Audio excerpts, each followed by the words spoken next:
Dans cette vidéo, je vais vous présenter les homothéties. Alors, les homothéties sont une transformation du plan, comme le sont les isométries que vous connaissez, à savoir les translations, les symétries centrales et axiales, et puis les rotations. La grande différence avec les isométries, c'est que ce n'est pas une, ça veut dire que les longueurs ne sont pas conservées. Et vous avez un exemple ici sous les yeux. Donc le passage de la figure grise à la figure rouge est une homothétie et on voit que les longueurs ne sont pas conservées, hein. Par exemple, si je regarde B'C', c'est plus long que BC. Donc ça, c'est la particularité de cette transformation. On remarque par contre que les angles sont conservés. Donc on n'a pas déformé notre figure, on a juste agrandi. On remarque d'ailleurs aussi que les directions sont conservées, hein. Je prenais avant B'C', vous voyez que c'est parallèle à BC. DC parallèle à D'C', etc. Donc les directions sont conservées, euh, et puis les angles sont conservés donc en conséquence. Alors, avant de partir plus loin dans les propriétés de l'homothétie, qu'est-ce que c'est qu'une homothétie? Eh bien, une homothétie, finalement, c'est une dilatation de l'espace, hein. Tout est multiplié par un certain nombre, un certain rapport, hein, ce qu'on appelle un rapport d'homothétie. Tout est multiplié, et donc il y a beaucoup de points qui sont déplacés, et quand je dis beaucoup, en fait, tous les points sont déplacés, sauf un. Il y a un seul point fixe dans une homothétie, un point qui ne bouge pas, donc ça veut dire que l'espace, il est dilaté, il est agrandi ou réduit à partir de ce point-là. Et ce point, bah, c'est le centre de l'homothétie, hein. Ici, donc j'ai pris une homothétie H, comme homothétie, de centre O et de rapport K. Donc O, c'est le point à partir duquel tout est agrandi. On voit que, voilà, ici il y a des traits de construction, hein, dont je vais parler bientôt. On voit que en fait, c'est comme si C' venait de C et puis était, voilà, suit cette ligne et puis est dilaté comme ça. Donc ici, c'est une homothétie de rapport 2. Donc ça signifie que tout est multiplié par 2. C'est donc un agrandissement. Évidemment, je peux multiplier par un nombre plus petit que 2, par exemple 1,5 ici. Je peux multiplier par 1. Alors multiplier par 1, ça ne sert pas à grand chose, hein. J'ai ma figure qui reste sur la figure de départ, c'est pas le plus passionnant. Par contre, je peux multiplier par un nombre plus petit que 1, par exemple 0,5. Et donc, toutes les longueurs sont divisées par 2, hein, sont multipliées par 0,5. Donc, quand j'ai un rapport qui est entre 0 et 1, eh bien, j'ai une réduction, ce qu'on appelle une réduction. Donc, tout est plus petit. Et comme avant, hein, tout part donc du point fixe, ce qu'on appelle le centre de l'homothétie, ici le point O. Alors voilà, je peux continuer à réduire mon rapport, hein. Je peux prendre un rapport tout petit, 0,1. Alors on voit plus grand chose, il faudrait zoomer. Mais on se dit, bah tiens, finalement on voit que C', il se balade comme ça sur cette droite, hein, cette droite OC. Puis on se dit, bon, bah finalement je pourrais continuer à descendre mon rapport. Alors si je multiplie tout par 0, c'est pas super intéressant. Tous les points sont écrasés sur le centre. Donc voilà, tous les points sont envoyés sur un seul, c'est pas très intéressant. Mais si je continue à descendre, si je prends un rapport de moins 0,1 ou moins 0,5, eh bien je me retrouve de l'autre côté.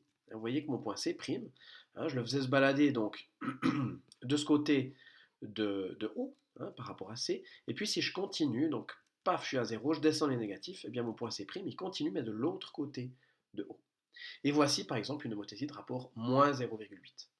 Alors qu'est-ce que c'est qu'une homothétie de rapport moins 0,8 ou par exemple ici moins 0,5? C'est donc une réduction, hein. Toutes les longueurs sont divisées par 2, peu importe le signe moins, hein. On peut mesurer, on pourrait mesurer BC et puis B'C', on verrait que ce serait la moitié. De même avec les autres segments. Donc c'est une réduction, mais on est passé de l'autre côté de l'origine. Donc c'est ce qu'on appelle une réduction indirecte. Quand je dis passer de l'autre côté, ça veut dire quoi? Alors pour voir de quoi il s'agit, passons à moins 1. Qu'est-ce qu'une homothétie de rapport moins 1? Ben ça, c'est quelque chose que vous connaissez. Donc toutes les longueurs ont été multipliées par 1. Autrement dit, on n'a rien changé aux longueurs, donc c'est une isométrie cette fois-ci. Et puis cette isométrie, hein, où pour construire l'image d'un point, on trace la droite, par exemple ici OC, et puis on reporte cette longueur de l'autre côté de O, ben c'est une symétrie centrale. Donc en fait, l'homothétie de rapport moins 1, vous la connaissez depuis longtemps, c'est juste une symétrie centrale.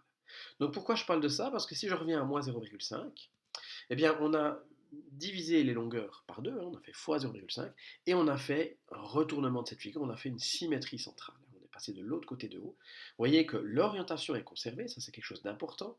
Si je relis par exemple A, B, C, ici, on voit que je tourne dans le sens contraire des aiguilles d'une montre. Et si ici je fais pareil, A, B, C, je vois que je tourne aussi dans le sens contraire des aiguilles d'une montre. Donc je n'ai pas changé l'orientation de ma figure. Ce n'est pas une symétrie axiale, où je devrais sortir ma figure, ici de l'écran ou de votre feuille, pour la remettre dans l'autre sens, mais c'est vraiment une transformation qui se passe à l'intérieur de mon plan, ici, de mon écran.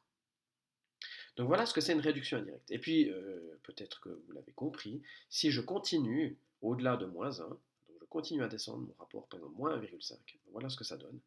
Donc c'est cette fois-ci un agrandissement, mais toujours, puisque je suis passé de l'autre côté de haut, un agrandissement indirect. Un agrandissement et un retournement de ma figure. Et puis je pourrais continuer, aller par exemple jusqu'à moins 2, comme ceci. Donc une homothétie, c'est vraiment il peut y avoir ces quatre situations-là. On pense tout d'abord à un agrandissement, évidemment, euh, et une réduction, assez rapidement. Mais on a aussi les cas où on a une réduction ou un agrandissement ici avec retournement, ce qu'on appelle une homothétie indirecte, où on fait finalement deux choses, on agrandit ou on réduit, et on retourne la figure. Voilà. Dans tous les cas, c'est une dilatation de l'espace, et c'est vraiment ça qu'il faut avoir en tête, d'un rapport qui est donné par le rapport qu'on a choisi, par exemple ici moins 1,3, et puis le seul point fixe, c'est le centre de l'homothétie. Voyons à présent comment construire une homothétie. Donc imaginons que je donne une homothétie, donc je vais prendre le même centre, puisqu'il y a déjà les traits de construction, et puis disons que le rapport est de 2. Alors ce que je vais faire, c'est que je sais que toutes les longueurs vont être multipliées par 2. Seulement il me faut un point, parce que si je prends DC, ok, je sais qu'il sera 2 fois plus grand, mais je ne sais pas où le mettre ici le long. Donc il me faudrait un point dont je connais déjà le placement. Et ce point, c'est le centre de l'homothétie. Je sais que le point O ne bouge pas.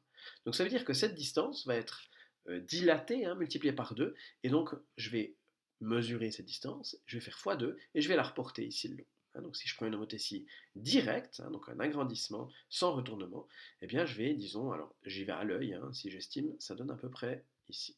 Donc voilà l'image de mon point C'. Alors je pourrais faire pareil pour tous les points, évidemment. Euh, alors, évidemment, des moments où on mesure, on fait une petite erreur. Il y a une méthode alternative, alors qui n'est pas forcément meilleure, mais qui est peut-être un petit peu plus rapide, à condition qu'on n'en abuse pas. C'est d'utiliser les propriétés de l'homothétie. Donc, comment construire par exemple le point D', sachant qu'ici j'ai C', eh bien je sais que CD est parallèle à C', D'. Donc je vais prendre ma règle, et puis je vais tracer une parallèle ADC qui passe par le point C'. Et ça me permet de trouver l'image de mon point D, qui est donc ici, l'intersection ici.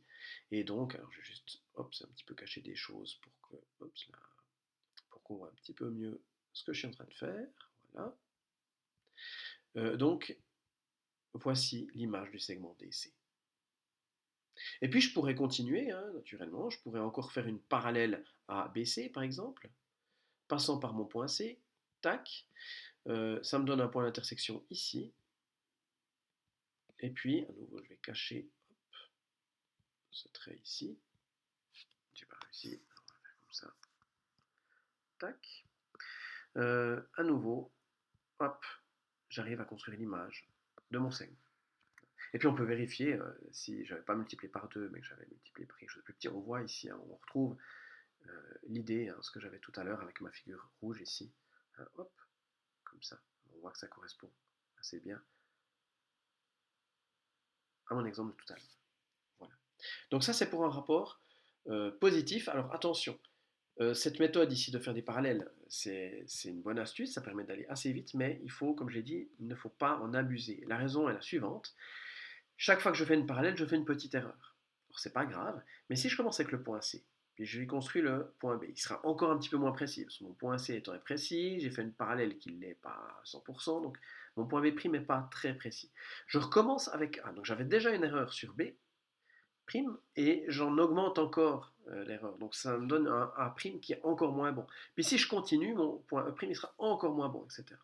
Donc on voit que les erreurs se propagent et donc il ne faut pas abuser de cette chose-là. Donc on peut le faire une fois ou deux Vous voyez, par exemple, ici, je suis parti du point C, je l'ai fait une fois d'un côté, une fois de l'autre. Comme ça, jusqu'à présent, les erreurs ne se cumulent pas. Et puis, je pourrais imaginer faire encore une fois ici, une fois là, et puis là, l'erreur, elle ne devrait pas être trop grande. Hein. Mais par contre, je suis parti des deux côtés. Il ne faut pas partir de C et puis faire le tour comme ça, parce que mon dernier point, il aura accumulé 4 erreurs consécutives, et donc il sera mauvais. Voilà. Rien n'empêche non plus, de temps en temps, de faire une petite mesure et puis de multiplier ici, j'avais dit par 2, hein, ou par n'importe quoi, par le rapport que j'ai choisi. Donc ça, c'est pour les homothéties de rapport positif. Maintenant, qu'en est-il des homothéties de rapport négatif? Ben, c'est presque la même chose. Vous vous souvenez, j'ai commencé par mesurer OC, et puis j'ai multiplié cette longueur par 2, puis je l'ai reporté ici. Eh bien, la seule différence pour les homothéties de rapport indirect, c'est que plutôt que de reporter ma longueur ici, que j'ai doublée, de ce côté ici, de haut, ben, je vais le reporter, hop, de l'autre côté de haut, comme ça. Donc cette longueur, si mon rapport est négatif, je la reporte de ce côté-là, multiplié par le rapport évidemment. Donc voici par exemple si je veux faire à peu près à l'œil une homothétie de rapport moins 2. Si je voulais faire une homothétie de rapport moins 0,5, alors je mesure OC, je fais fois 0,5, ça revient à diviser par 2, et puis je reporte cette longueur, au lieu de la reporter de ce côté-ci, je la reporte de l'autre côté. Et donc j'aurai quelque chose comme ceci ici. Et puis ensuite, ben, on fait comme pour les homothéties directes. Hein, on peut faire soit des parallèles, soit recommencer ce que je viens d'expliquer autant de fois qu'on a de points, soit faire un mix des deux.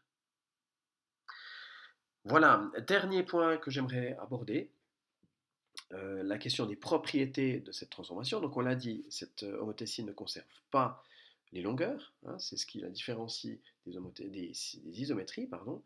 Les angles sont conservés par contre, hein, si je remontre ici mon exemple, j'ai pas déformé ma figure, elle est plus grande, oui, mais elle n'est pas déformée, les angles sont conservés.